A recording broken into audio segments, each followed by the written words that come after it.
Hi breathers, and welcome to Breathe or Die. I'm Dani Mae from Breath Guidance, and I'm joined today with Rev Heather Elizabeth of The Shift and Lauren of Spacious Soul. And we're going to be talking about how to die your best death in order to live your best life, because we're all going to die. We'll also be talking about how to normalize conversations around death and dying, and even how to plan and prepare for death. We'll be talking about how death is a portal to appreciation and can even be an ally. And we'll close this conversation today as I guide you through a death meditation, so stay tuned for that. Lauren, let's start with you because I feel like you have a really good introduction that is apropos to both breath and death. Absolutely. Thank you, Dani. It's such an honor to be here.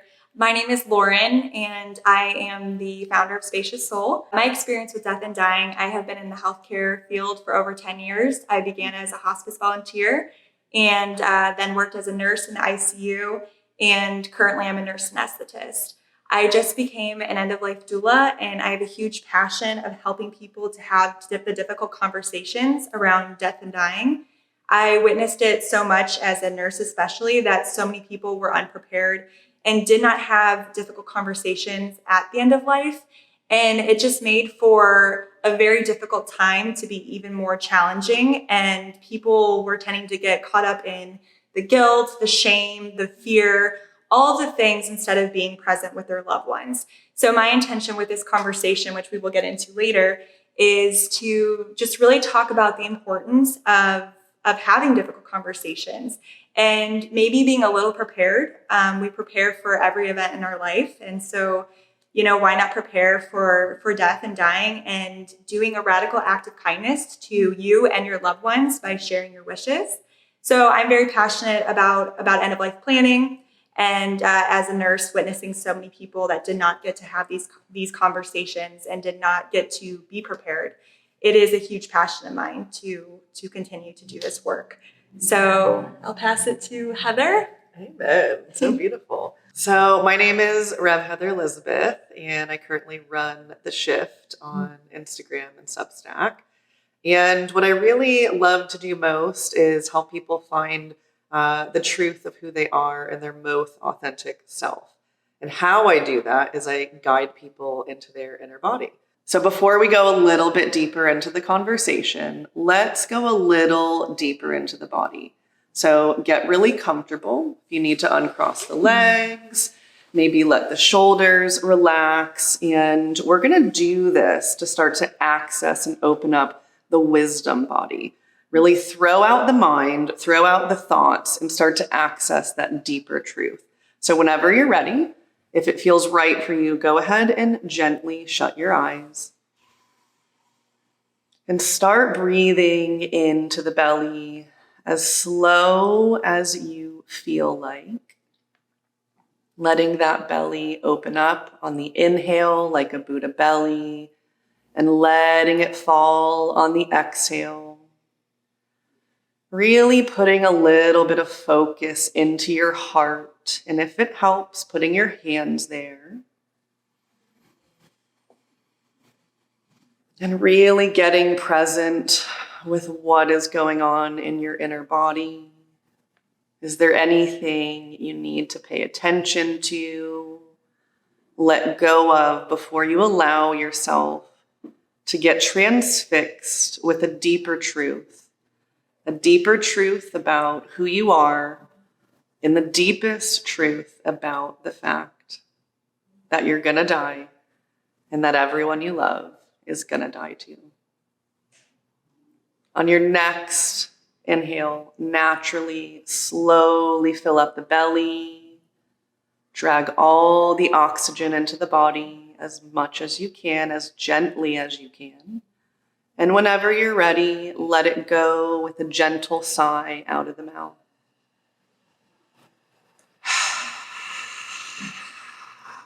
Maybe wiggle it out a little bit. And let's do 2 more of those. Gentle inhale, intentionally bringing it into the inner body, awakening what needs to get awakened, and letting it go when you're ready. Last one with as much intention as you can muster.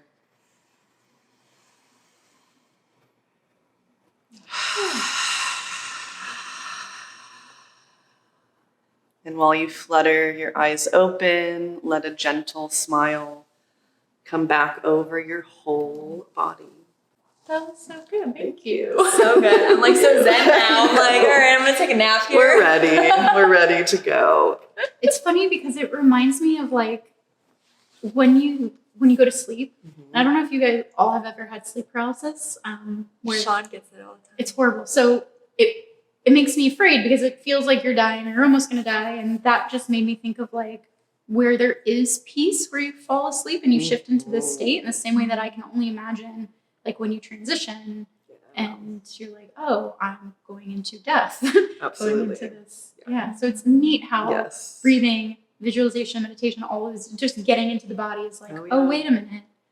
Like there's a different state. It's like taking off a tight shoe, as Ram Dass would say. So it's the unbecoming, the letting go. And I love too, this sigh really accentuates like the exhale. When you leave this world, you leave on an exhale. You know, Dani, it's one of my favorite things that you teach about all the time. And, you know, it really can be that peaceful.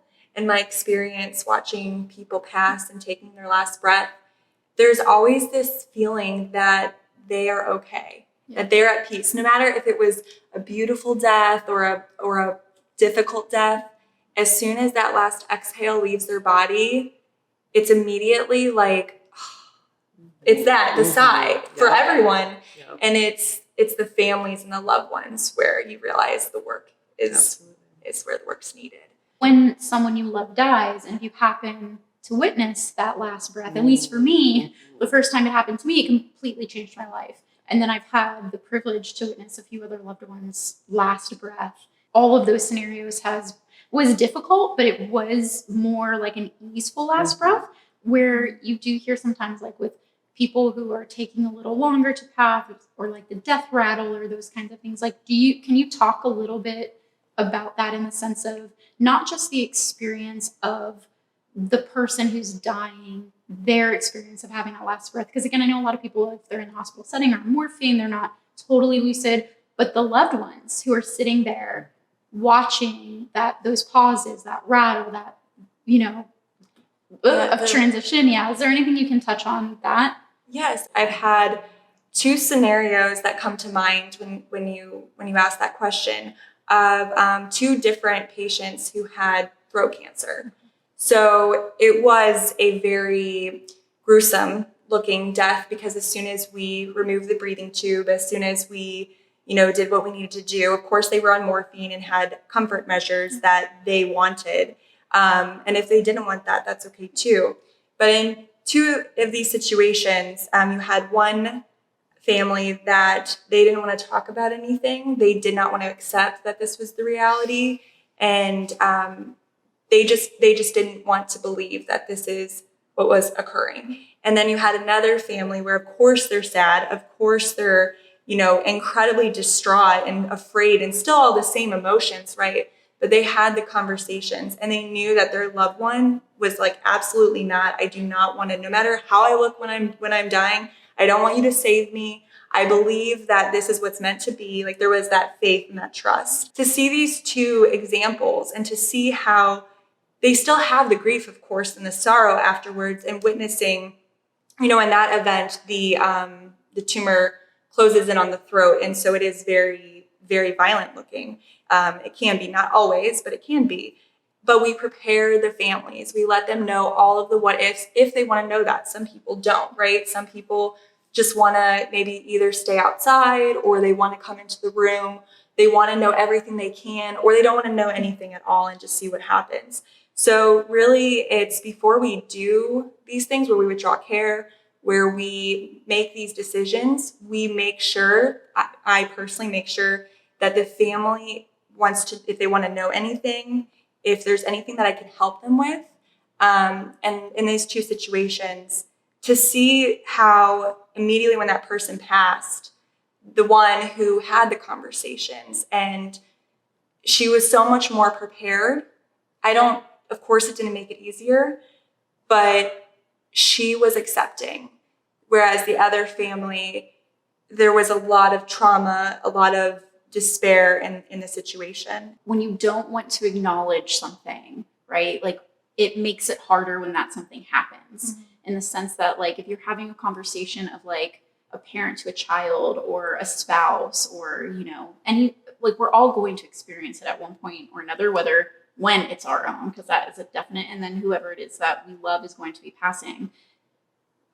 It reminds me of like when you get into a cold pool, unless you're somebody who likes ice baths, which I'm not. But if you get into a cold pool really fast, you're like shocked to the system, like you're saying, like that trauma, you know, or that slow coaxing of like, oh, this is familiar. This is starting to become familiar. I'm more comfortable with it. It's not that big of a shock. So that normalization of having those conversations. I remember my dad talking to me about his will when I was really young. And I was like, I don't want to freaking hear it. You know, like I don't want to talk about that. And in hindsight, I'm like, oh my gosh, like why didn't I just have those conversations? Not just around the actual death and dying, but all of the things that are afterwards. It makes me remember kind of like how you were saying death is an ally. And not only can it be an ally, but it can be this portal to higher states of appreciation. Do you want to touch on that? That came up for me too. Just the idea that the more you sit with death, the more you really let it in and invite it to, you know, your dinner table, you know, come eat with me, come break bread with me, come get to know me, you know, as what I'm cooking and what I'm doing, and using the knowledge of that imminent death coming as the giver of what makes you appreciate how much time you actually get. So if you would have woken up every day and been like, well, my dad's going to die one day, and that is terrifying to me. But how do I live today with that knowledge and letting life get as sweet as it can get, right? Getting every moment in. Oh, every annoyance. Oh, Dad, you're annoying me. Getting so excited to be annoyed, getting appreciative of that annoyance, because a lot of times, you know, maybe even with children or dogs, maybe your dog's having a little diarrhea, like my little puppy today, but like one day that issue is not going to be there, and that hustle and bustle is going to leave you. And that shouldn't scare you. It should really motivate you to show up in this moment right now and let that friend come in. It's hindsight, right? My dad was sick for a long time. And so in my brain, the will conversation was way before, but like once he got sick, it was for years. Like we kept in and out of the hospital all the time. Twice where he was dead, but then not. So in my brain, I'm like, I'm prepared for this. I am ready. I know this is happening. I've familiarized. And then it happened. And I was like, oh my gosh, I wasn't ready. And the thing I think what I was most surprised of is I loved him more. Yeah. Oh, and I was like, how did that happen? Yeah. You know, and it reminds me of how they say, like, you shouldn't speak ill of the dead, right? But my dad was not the most fun, nicest person to be around. And I loved him, but it was this weird, tough, dysfunctional love. But after he passed, I like loved him so much more. And I wish that appreciation grew like millionfold. I'm like, why couldn't I have had this when we were having those arguments or when we were in those tough times? And and that to me is the friend part of death. Like the friendliest part of death is that this is not going to last forever. This is going to be over like that, more than we could ever comprehend. And I think the more we bring up, you know, death as the friend, as this kind of constant pusher almost into your reality, you start to get present with how appreciative you can be, how much you can love someone and appreciate them despite their flaws, you know, their like crusty edges, and, you know, especially if it's like a parent or something, they're karmic pushing into you, you know. But when death really comes as the friend, you can see where that pushing into you really was helping you flower or bloom or get to where you needed to get to. So why do y'all think that we just don't make friends with death? Like, why don't, because every single one of us is going to die. Every single person we love is going to die. Every breathing thing is going to die. So why in the Western world, because I know it's not all over the world in every culture, but my familiarity of culture in America, right, in Florida, we don't make friends with death. So why do you think, why not? So my feeling behind it is the ultimate lesson in death is it is a lesson in letting go, right? And in our society, we are so afraid to let go of things, right? Our relationships, our material items, and of course, absolutely our life, right? And it's totally understandable. But I think in general, people are afraid to let go, to release, to surrender. And we live in such a fast-paced, busy world. And we're constantly doing. And death is being, right? It's a surrendering, a letting go, relaxing into the unknown. And unfortunately, most of us, including myself, a lot of the time, we don't like the unknown. We like to know what's going to happen. We like to know who's going to be there. How am I going to die? When am I going to die? But none of us have that luxury. And I think too, it's a beautiful, beautiful thing, the medical world. But I also think in recent centuries, the recent century or two, there has been a huge medicalization of death and dying, right? And so doctors are trained, you have to do everything you can to save your patients, right? And it's so beautiful that palliative care became a thing, like Elizabeth Kubler-Ross, like thank goodness she offered so much beauty, and Ram Dass, who's also a death doula, these individuals, and there's many, many more who offered so much beauty and wisdom in death and dying. They are truly like the pioneers who came forward and said, no, like death can be beautiful. It can be a friend. And the reality is that, like you said, it's going to happen to every single one of us. And the more we can accept that, the less fear has control over us. And the more we can surrender, the more we can let go. So I do think there's a myriad of reasons. I think a fearful society, the fast-paced society, I think in general in the medical system, you only have so much time to talk to your physician. So if you are battling something like cancer, all they want to do is treat. And I'm all for doing whatever you can, of course, to help someone and to get them better if that's the case. However, unfortunately, sometimes I think we're pushing off the inevitable and we're giving people hope when really we should be teaching them that acceptance and being okay with what is actually the lesson here. And that in that, you are an inspiration to society. You know, I don't think any of us truly want to leave this earth. You know, I have moments where I'm like, okay, I'm all right. And then I have moments where I'm like, oh my gosh, like it'll just hit me. And it's like very fear provoking. It's very intense. But as I sit with that intensity and that fear, you can feel that letting go, you know, when you're like, okay, Lauren, there's nothing I can do about it. You know, I think it's truly all about when we're not in love and we're in this fear state, that is the hugest culprit of this whole fear of death and fear of the conversations and pushing it away like it doesn't happen. And as you said, it's doing us such a disservice because it truly can be an ally and it truly can be a friend in our lifetime. And one other thing, when you said be a friend, my first experience, as you said, that it made me remember a patient when I was a hospice volunteer, and he had bone cancer and he was in so much pain. And he got up to go to the bathroom. He was pretty, like, I don't want to say rude. What's the word? He was a little like blunt and just, Ornery. Yeah, ornery. He was angry. He was angry for his situation. He was angry with the cards he'd been what do you call it? Dealt. Cards he'd been dealt. And when he got up to go to the bathroom, he literally said, death can't come soon enough. And it was my first time I'd ever heard someone actually verbalize that they wanted to die. And I realized he was ready. He was just ready to make friends with it because the death was his friend. It was going to take him away from his pain and suffering. And it was the most beautiful experience that I've ever had. And that's where I realized, that's when I stepped into this work, truly. I just didn't realize it. When my dog passed, and I had to make that decision because she was getting to that point where quality of life, right? And it makes me think of how, again, and I can only speak to this westernized culture where we're totally okay to put our animals down. But when we're ready, it's illegal and you get in trouble. And I had a moment with my dad when I walked in on him trying to kill himself, and he was trying to load a gun. And I remember, like, he was in so much pain. And I remember saying to him, if you want to do this, because I could feel his pain, like, if you want to do this, I'll help you, but like, don't do it that messy, because I'm going to be the one who has to clean it up, you know?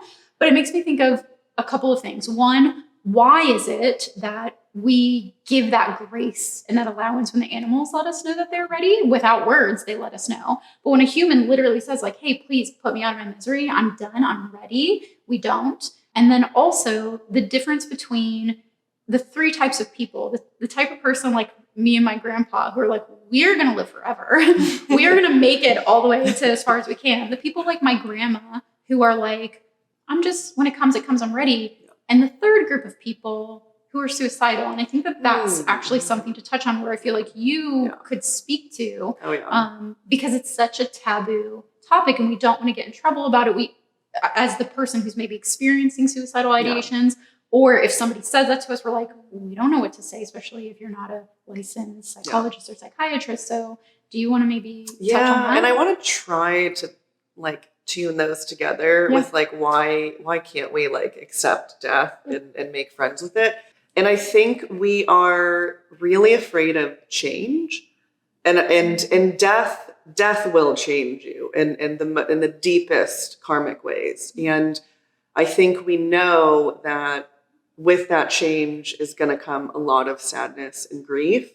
And we're not okay with feeling that. We're like, no, thank you. You can keep your sadness and grief. I'll be here, you know, happy, positive, and or the people who swim in it, like the people who won't get out of their grief, because there is that. And I've been guilty of that sometimes. Where I'm like, no, I'm fine. I'm leaving. Well, absolutely. Well, that's where I would say, you know, other than the pharmaceutical drugs that helped keep me in that deep state of grief, I really couldn't fully accept or open to my greatness. You know, I couldn't really accept that I had not just a little work to do here, but like a lot of work to do here. And it would really require me showing up exactly as myself, you know, in my full self. So it's like, where people could maybe not like me or not accept me, but I'm wearing a facade, or, you know, I'm wearing my little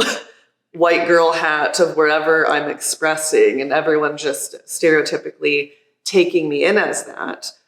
I'm not truly that, you know what I mean? And we're never truly as we're presenting in these bodies. And I think to really get really vulnerable with who you are and what you've come here to do, especially if you're going to change the game a little bit or shake things up, it's very scary. You know, you're not just changing it for your family or your bloodline, you're changing it for everyone. And that's a lot of responsibility. That's like a big hit in the gut. And how many of us just want to dodge our responsibilities all the time? You know? Like, all the time, yeah. It makes me think too of one of the things that when I was thinking of people who, not the people who are like, hey, death is coming, it's at the door, I have cancer, it's terminal, something like that, I'm ready. But the people who are healthy and who are like, hey, I'm ready to go. A lot of times, I always just think it's like, it's this lack of purpose in their heart. They just haven't found it. They just haven't felt it, or they don't trust and believe that they can do it, or they don't want that heavy responsibility. Like, okay, I know what purpose I have in my heart, but I don't want to do it, or I don't believe I can do it, or they just don't they don't know where it is. Yeah. And I was going to say, you mentioned grief.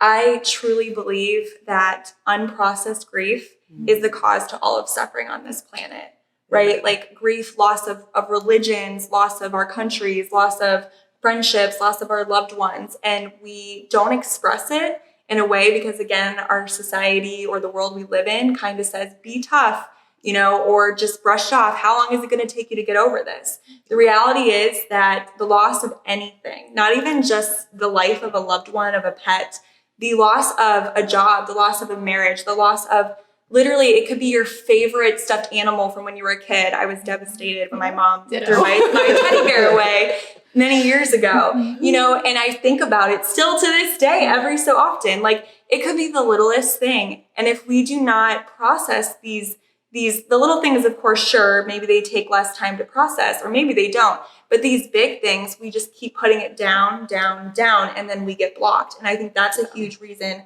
a lot of us don't find our purpose, because we are so stuck in this grief. And it truly is, again, a radical act of kindness to ourselves to literally allow yourself to do whatever it is you need to do to express grief. And that's something I love to do as a doula. I love to follow up with families afterwards. And it's very important to me that they know they are safe to express their grief to me. And that could look like many things. It could be they sit there and they don't say a word. They're in their thoughts, and if they need help, like, I let them know that I'm here to help you. It could be like rituals, right? Maybe it's you love the earth. And so taking some soil and just speaking to it and letting the soil to literally like take your words and transmute them onto the earth, or crying into a plant, if that's like the element you want to work with, or just literally sitting there and crying for an hour. Like, I started attending grief rituals and I was like, oh, I'll try it and see. I don't really think I have that much grief,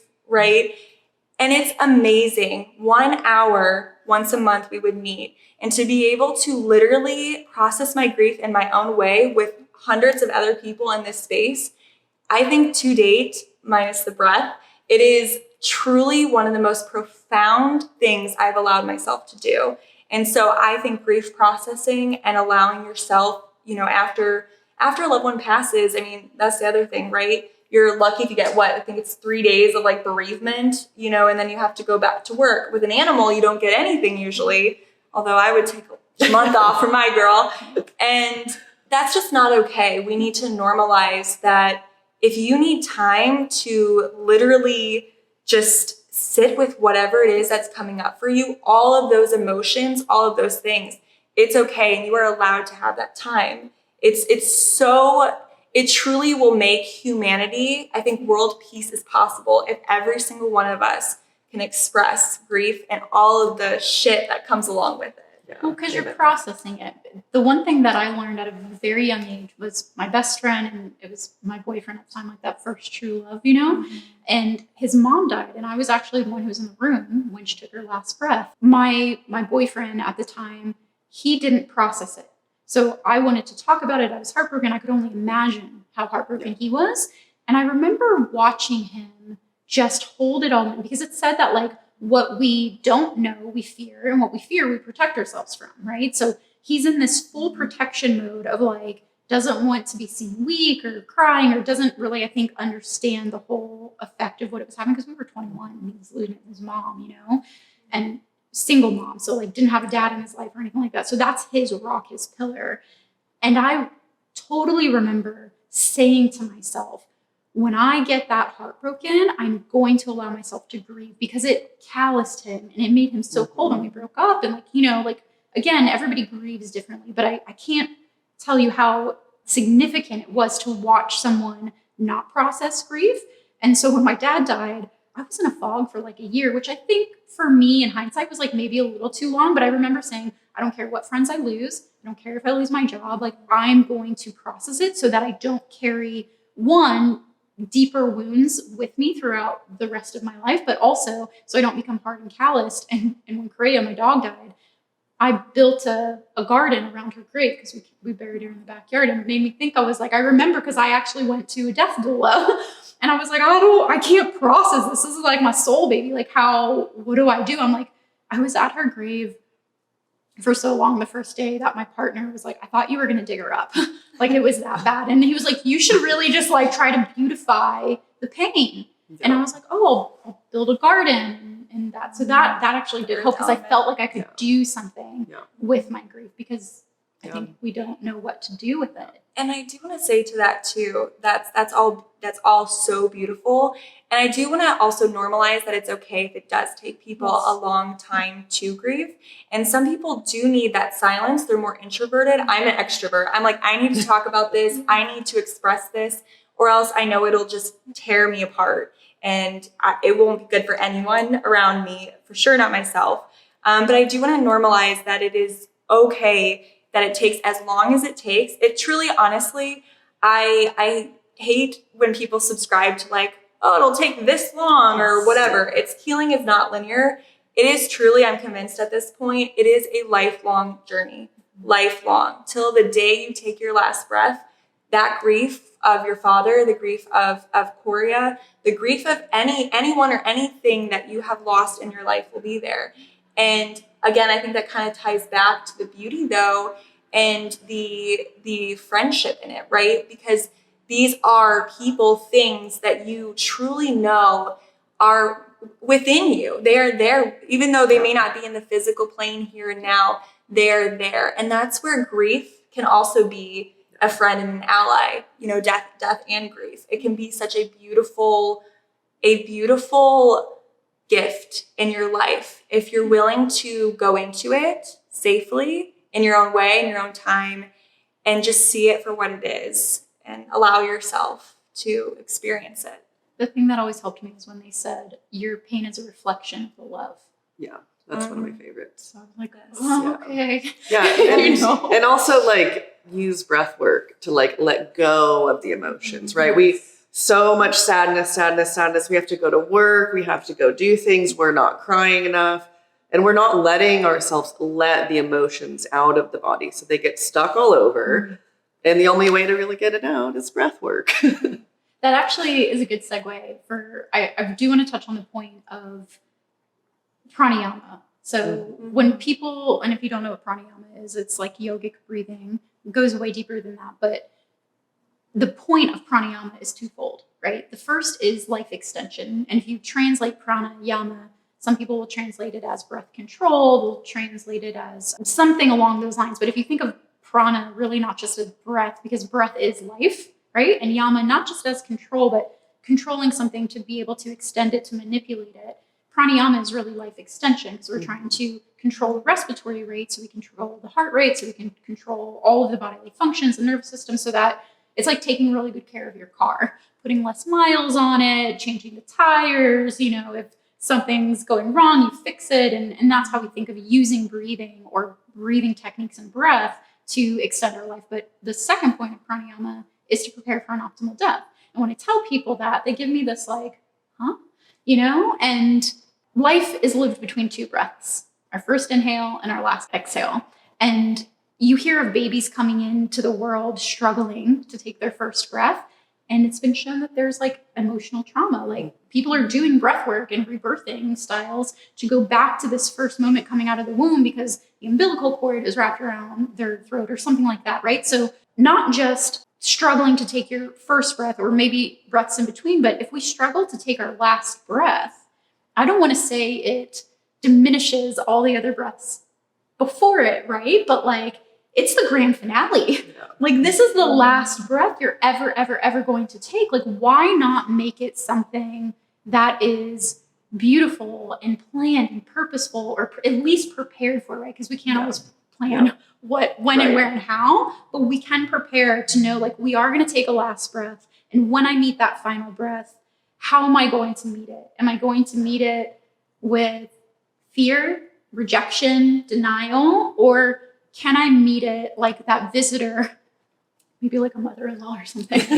You're I love you, but I don't know if I'm ready for you to come over. My house isn't clean. I'm afraid you're going to judge me or whatever it is. Whoever it is that you're I love you, but because death is inevitable. And if we can learn not only to meet it with this, you know what, come on in, I'm comfortable with you. Because I always say, to use that analogy, my best friends are the friends I don't have to clean my house for. Yeah. And I always tell them that. I'm thank you for being my friend that I don't have to clean my house for, because I don't have to worry about that. And if we can create that relationship with death through our breath, because our breath is a visitor, and just like any other visitor, we create this relationship with them. And the more connected the relationship, the more comfortable we are, the more we're going to be willing to welcome them into our home, no matter what the state of our home is like, right? Yeah. No matter what the death is going to be. The other thing I will say to that is I always try to use breathing techniques. And the way you use pranayama is you create this relationship with this visitor of breath, and all relationships end. And it reminds me of that adage where they say, all marriages end in death or divorce, right? It's going to end. It's just going to end one way or the other. And all of our relationships end, whether it's a friendship, a job, all of these different things. but they hurt. The heartbreak is so hard, not only because we love them or want them or re-identify with them, but we weren't prepared. Yeah. We were like not really ever thinking of the fact of this might happen or this will happen. Because I think especially like in marriage, like you get married, you think this is going to be forever. And then your spouse dies. Like my grandpa, they were together for 60 something years. And I could just see she's a different person. Her identity, her way of being is completely different. So using pranayama, using breathing techniques to create more intimacy and relationship with your breath as a whole. And that way it allows you to not only optimize every single breath, every single moment, every single bit of life, but it also prepares you, hey, this relationship, this visitor is going to leave me. This is going to end. So how do I meet that end? And it reminds me, one last thing I'll say, is prenups. The couples who get prenups. I watched this video about a divorce attorney who said, I watched people trying to kill each other through the divorce, right? Because they didn't have a prenup. And it's like, these two people loved each other to stand at an altar and say, I want to spend forever with you. But at the end, it's a war, they're totally against each other. And he talked about how people, when they have prenups, it's so beautiful to see them come into the office when they still like each other and love each other, to be like, hey, if this doesn't work out and it doesn't end in death, what do I owe you? That is a great analogy. Prenups equal the same thing as advance directives and having a will. Yes. 100%. Yes. 100%. Like, think about it while you're living. Yes. Think about it while it matters. Yeah, well, you still have the bandwidth and the brain power and the just availability of your consciousness to do it. So that's an amazing example. Literally, a prenup is like the equivalent of having your advance directives in order, of and letting people know that you have them in order, not just you yourself doing them, but letting your loved ones know about your will and your advance directives and what you want. That's the same exact thing. So then at the end, it's not messy. It's still going to be messy in different ways, but at least the financial components and all of the stressful stuff that no one wants to deal with. I read an article that from Forbes magazine. People spend about 2 years getting their loved ones' affairs in order after they die if they do not have things in place. So clearing out your house, getting rid of your stuff, like whatever you don't need, doing that prenup or having those advance directives, wills, trusts, all those things in place, and keeping it in a space where someone who you trust, your surrogate, or your power of attorney know where it is, so that grab it. Okay, this is where everything is. This is what they want. Everything, all of that stuff that you don't want to deal with, the financials, the boring things, like you can just be with your loved one and be present. And with the pranayama and the breath work, you use that too in your day-to-day life. When you are experiencing an illness, when you're in your happy, normal state and your health is vibrant and you're doing well, you use your breath to connect constantly to people. And you can do different pranayama or breathing techniques for all the things that come up, grief, fear. You can use different techniques to really get you in your body, because your breath truly is your number one companion in this life. It literally gives you life. So it nourishes every cell of your body. It truly is the most important friend you will ever have. And so I just can't say enough about you, Dani, and you, Heather, about your breath work and your pranayama, and it's life-changing.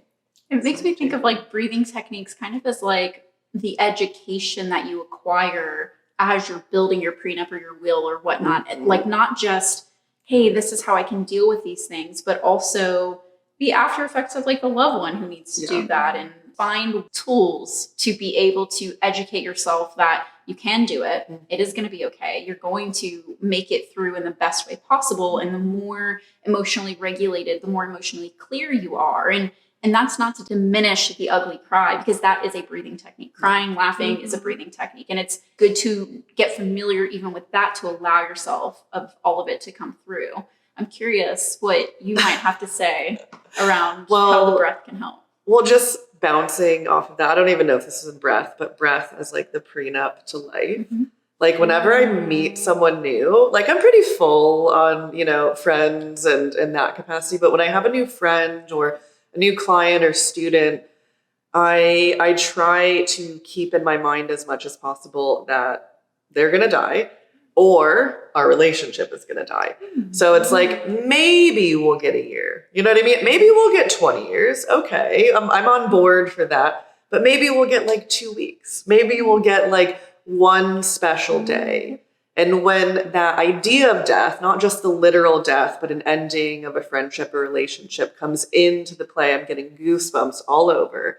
That's when these relationships in presence and awareness get so deep. You know, we might leave and I might get hit on my way home. You know, this will be the last moment. Imagine if you can live every last moment in every waking present moment, and how much presence from the inner body out that gives, because you're no longer fearing death, pushing it away, pushing the grief away. You're saying, I want the grief because I want to love that hard. I want to be with that person, witness them, experience them as much as I can. And when you get into that space, game over. Well, if you're willing to breathe, you're willing to feel. That's it. Because so often we hold our breath so you don't have to feel. Oh, yeah. And it also makes me think of the cyclical movement of seasons. Yeah. Right? So I like summer. Summer's my season, you know. Same. Fall and I are cool, you know. Spring to winter and I are not the best of friends. Yeah. So every time winter comes around, I find myself, you know, sunning inside, trying to get warm. And then there's a point of summer comes and I'm like, oh, maybe I would go for a little bit of winter or something like that, right? So we're always, grass is always greener, so on and so forth. But the more that we can occupy that moment in winter, in summer, in fall, in spring, in grief, in joy, wherever it is, allowing ourselves to fully breathe, because nothing lasts forever. Everything is impermanent, right? So as we move through these seasons, they give us flavor. You know, it's like the palette of aliveness, of consciousness. And I just think that people don't appreciate, or maybe they underappreciate, how every single breath is associated to every single thought and emotion. You know, if I'm surprised, if I'm relieved, if I'm laughing, if I'm crying, if I'm full, like it's every single thing you feel and think your breath is going through. And if we don't want to feel, our first response is, what? So I like that. I like the idea of allowing ourselves to breathe fully in every moment, no matter what the breathing pattern is, because that's going to reflect whatever the moment pattern is and whatever that feeling is, so that we can absorb all of the colors and the palette of life. And I feel like this is controversial to say, but I really believe, and maybe this is a coping mechanism of my own, but I really believe the more pain and suffering you've experienced, the higher your capacity to love. And like, I don't want that to be true, right? So again, maybe it's a coping mechanism. It's true. But like, the more pain and suffering I feel, all of a sudden I have this greater polarity and bandwidth to feel joy and peace and love and appreciation. Like you said, death being that portal to appreciation of all of it. Winter making you appreciate summer so much, Yes. right? You would never be like summer without winter being like, oh, I'm a little toughed out. And then Florida heat sometime being like, okay, winter, you aren't that bad. You have to have the polarities. And as you said earlier, grief, it shows you how much you love. So grief, right, we think of it as this terrible, horrible, negative thing. But when you really look at it, it truly means how much you loved someone or something or some place or something. It's just amazing when you really look at grief in that way. I don't know if it makes it any easier, but it's very profound when you have that realization that truly it's love. That truly love is the reason you have that experience. And the polarities of the seasons. And if you look in the seasons, right, there's death everywhere in the winter, right? And there's death. Everything comes into life in the spring, and it's warm and flourishing in the summertime. Like, death is all around us at all times. And the earth too, talking about the breath, you can see with the wind how like the earth breathes and how this whole cycle of life and death is just interwoven into our breath. In nature, we are animals. We are a part of this planet. And it's just beautiful when you really stop to pause with your breath. And again, I love how you said, not changing it. You say that so much when you're teaching. And I love that because I'm someone who needs that reminder every single time I breathe. that observer effect, I immediately want to change it. But when you notice that this is what's showing up and this is what's here and what is alive for you in this moment, and you allow yourself to let it be there, that's like a mini death in itself, right? Mm-hmm. You're letting go. You're surrendering to what your inner intelligence, your body, which knows way more than your mind could ever on its own, right? It all works together. You need all of these components, all of these parts for it to do its thing. But first and foremost, you need your heart and you need your lungs, right? Or else the brain's not going to be able to do shit. So to have that moment where you can pause and really observe your breath, and then afterwards, play with the different techniques, and then maybe even incorporating that into nature, and then really just connecting with that life force, really connecting with that energy, the exchange of oxygen and carbon dioxide in your body, really allowing yourself to experience it. It's so profound. It's such a game changer. Yeah. It's beautiful. So I want to lead y'all through, I do a death meditation once a year, and I want to lead you all through just a little mini bit of it as well. Are there any closing thoughts before we go into a little bit of death meditation? I just want to say it is totally okay to be afraid about any concepts about death and dying, grief, any of the things we mentioned today. But I do want to offer you and encourage you to have these conversations either with yourself, like in a mirror, or just writing down some thoughts, journaling maybe what your wishes are, how you envision your life, the rest of your life, and even your death. And keeping in mind, you can answer questions like, what music would I want at the end? Who do I want to be there? What kind of space do I want to be in, if possible? And just really allowing yourself to get creative with anything related to the end of life. And if you do feel comfortable enough having these conversations with your loved ones, especially loved ones who may be older or loved ones who may be sick, and just really starting to have these conversations to normalize death and dying, because we're all in this together. We are all going to experience it someday. And I just encourage everyone to know you're not alone in being possibly afraid, maybe being curious, but also to just really encourage you to have those difficult conversations and to really take this conversation, and put it somewhere and take tidbits that resonated with you, and to just go forward and live your best life. And die your best death. Yes, die your best death when that comes. And I just want to say thank you so much for having me and having us here. Thank you. What about you? I would just maybe put forth that everyone could invite death in just a little bit more, and maybe do a little exercise of sitting with, if this were my last day, how would that maybe shift or shape my behavior? Would I act differently?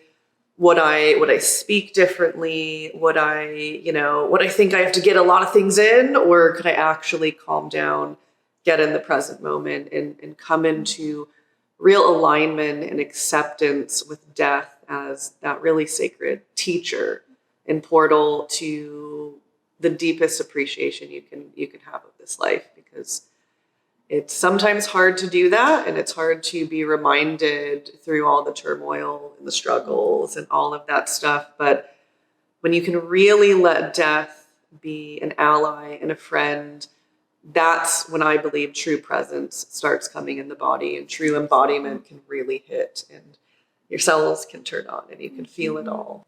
I do want to touch on the people who maybe embrace it too much, in the sense, like in the same way that we practice pranayama to extend our life, but also to prepare for death. Some people, when they get so prepared, they're like, oh, I'm good to go. And the reason that we're trying to familiarize and associate ourselves with death is so that, at least in my opinion, to a certain degree, we can take necessary risks to thrive and tell the person you love them, get on the plane if you're afraid of flying, but not to be reckless. Yeah. So I think eat a healthy meal, and don't go off the rails. Yeah.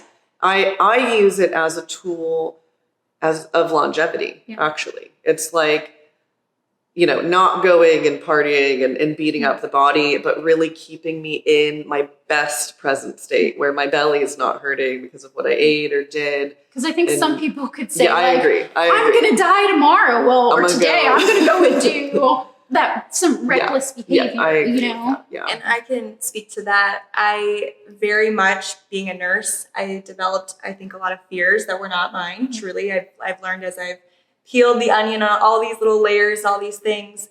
But I had this fear of death is going to come. Tomorrow could be my last day. That was like my life motto. So I lived in this state of fear that I'm like, tomorrow could be my last day. I have to do everything I want to do today.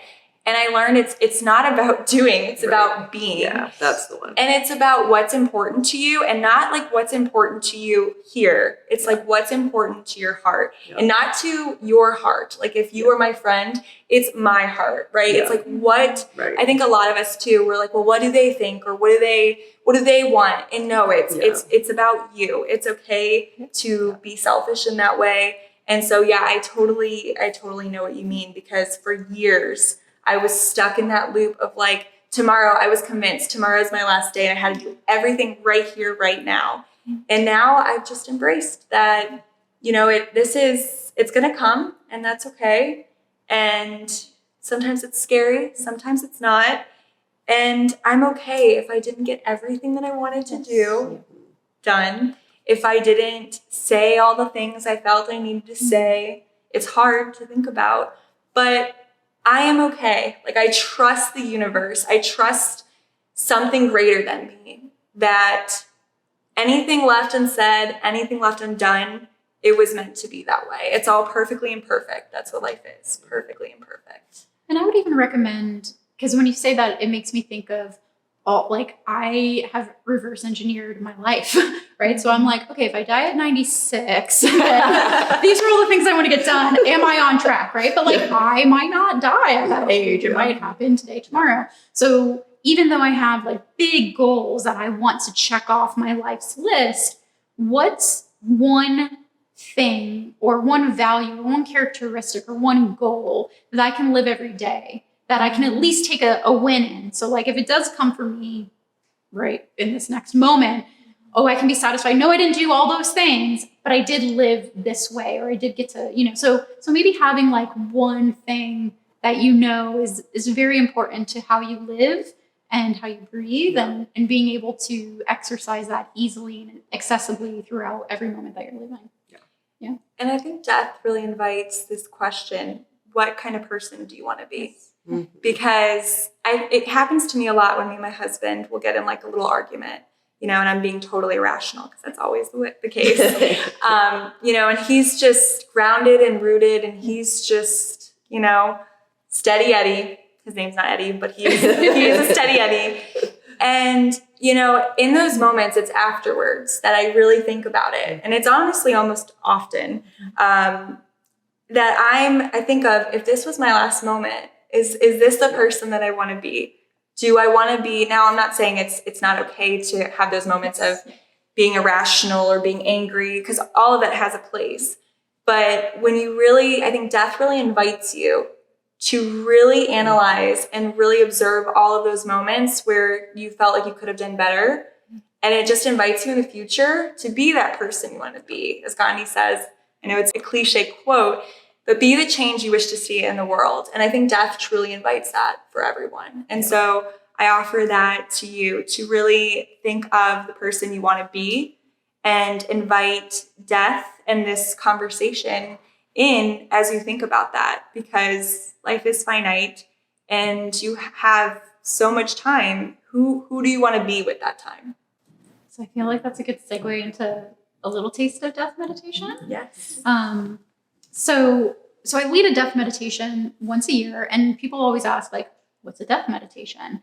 And the idea around it is to familiarize yourself with your own mortality, familiarize yourself with the mortality of your loved ones. That way you can be more prepared and you can have those portals to appreciation and, just those normalizing conversations around it to help you deal with it better when it comes, but also not to fear it as much before it comes.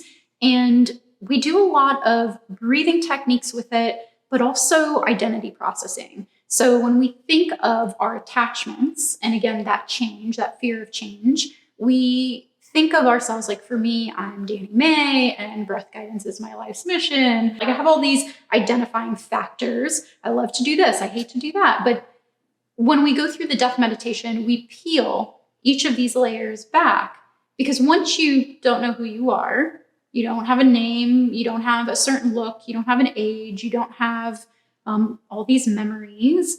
And we even try to peel back like the body itself. So, wow, I'm just life living and so on and so forth. So it gives people a little bit of detachment from things that are making them grip on to life so hard that they're afraid to let go of and they're afraid to process.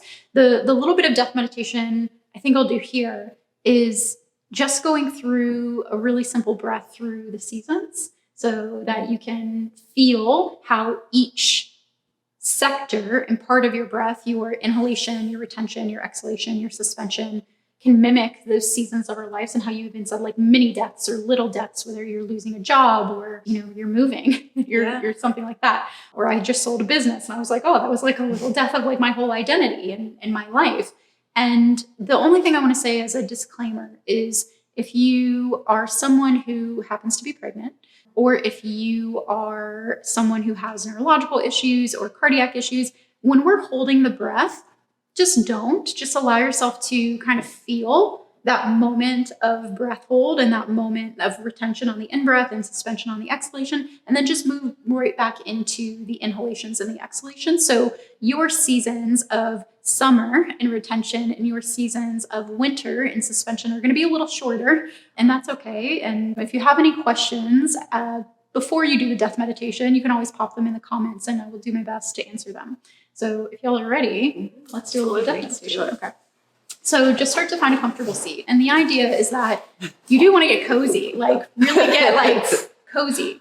And I invite you to close the eyes, but you don't have to. But if you close the eyes, see if you can start to sense whatever light is in your room or around you from the back of the eyelids. If you're holding any tension in your shoulders, your neck, try to soften. If there's any tension in the hands or the hips or the feet, can you readjust or reposition so that it feels a little better? And then wherever you are in your breathing pattern, purse your lips, blow all the breath out. Flare your nostrils, breathe in fully. Once you get full, take an extra sniff. Use the lips, take an extra sip. And then purse the lips and blow it out. And keep blowing out until you're absolutely empty. Really engage the belly, engage your pelvic floor. You might even round your back a little bit to get as much air out as possible. And then you're going to hold your breath out in suspension. And once you get to that breath hold, I want you to think that you are in the coldest season of winter, and that it is that time of year where everything has died and there's no life, no color, and it's cold, there's no heat. And just notice how that emptiness of air, of life in your lungs feels. And then blow a quick puff of breath out and start to inhale slowly but fully. And imagine that every molecule of air coming into you is like a flower blooming in spring. A little bloom here, a little bloom there. And once you think you're full, can you get a little extra bloom through the nose, a little extra bloom through the lips, and then hold your breath in at the top at the peak of summer, where everything is vibrant and alive and beaming with heat and temperature and life. And can you feel that circulating of summer, of life, of oxygen, of prana through your lungs, through your bloodstream, to every cell, to every organ? And then start to purse your lips and blow the breath out as slowly as you can. And start to allow that exiting of exhalation to be like the exiting of life and the leaves falling in the season of fall. How it starts to turn from one color to the next, and then all of a sudden, everything is disintegrating back into that stillness of winter as you hold your breath on the suspension. And we'll keep going through this just through the seasons and really feel how these seasons are also in your life. Blow one more little quick puff out. Inhale slowly. Feel the spring of season in your life. What's blooming, what's coming to life. what vibrancy you can find. Can you find a little more hope through the nose, a little more dream through the lips? Hold that life at the top of the retention. Find your summer where your life is the brightest, the sunniest, the warmest. Can you occupy that space? But can you understand that it's impermanent and it won't last forever? And you can start to exhale from the nose or the lips, whatever feels best for you. And notice that season of fall in your life. Where are things starting to disintegrate or maybe come apart or come to an end and a close where you're tying up those loose ends? And when you get to the bottom of the breath, hold it in your season of winter. What losses have you felt? What things have left you? What have you left behind? And when you can no longer hold there, give yourself permission to just get a little less death out. And then inhale all the way back to your spring. Find your summer at the top of spring. Maybe you get a little more in, a little extra. Hold.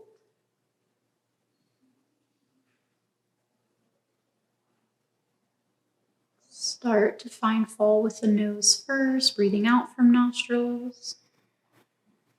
Letting it fall slowly. Once you get more close to empty, let the lips blow out the extra bit of life and air and prana.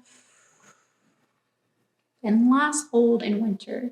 And you're going to hold here for as long as you possibly can.